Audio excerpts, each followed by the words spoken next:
Frankie. Good progress here. I really like this ribbon, and I like your main form, though I would try to make it stand out a little bit more. I mean, I think this is hair and lips, but it's really hard to tell completely. So you may want to just add some slight line or something. I could be totally wrong, though.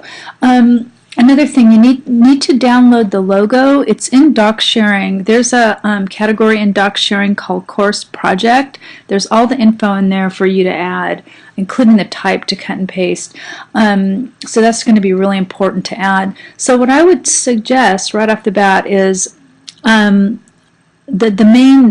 title of the opera needs to stand out a lot more. So just make this stand out more.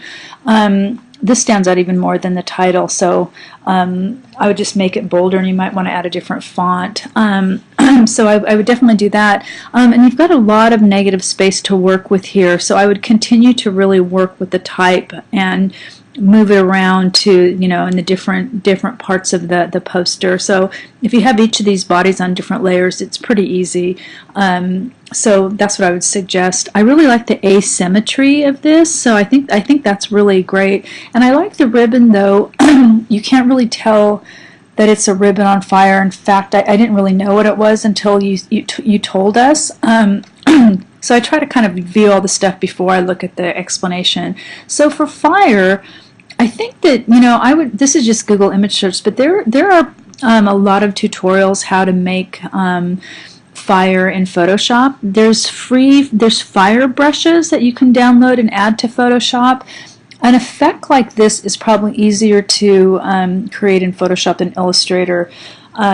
And then what you could do is just import it into Illustrator so you can make the ribbon in Photoshop.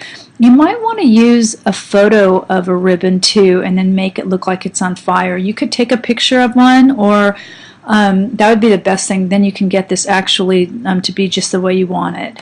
So again, just looking for, this is just for ideas, and you can actually just study these.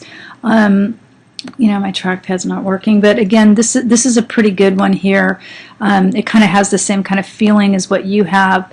But again, I would suggest, and there's a lot of different ones too. You probably want something more like this, huh? But this is a stock image. You can't just use these. Though if you can find, there's a lot of free stock images. So again, if you look at ribbon, there's a lot of different ones. Then if you had something like this, then you could add the fire to it in Photoshop.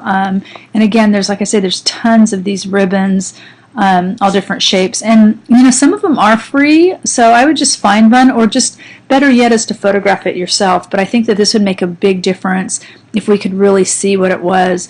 Okay, and so be sure to make this clear, work with the type, and get the logo from DocSharing, and that needs to go in somewhere. But I think the color's working well, and just a few things that need to be done still with the type. So, and you've got a lot of negative space. So, did you have a look at the video I made with the other student work? I'm not. So, well, here's where you download it. If you click Course Project, here's all the stuff, and here's the logo down here. So yeah, it's right at the top as video poster tips, and again, these are some images of past student work, and some of them are better than others, but this is just a little video I did explaining some of the some of the reasons why they're working and why they're not working, and so on. So again, you can see how some of the type is differentiated, and I also posted some examples in DocSharing as well of finals, so I would suggest having a look at those as well. Okay, so let me know if you have any questions. I hope you can come to the Adobe Connect meeting. It's either probably going to be Friday or Saturday, so and I sent a couple emails out about that already. Okay.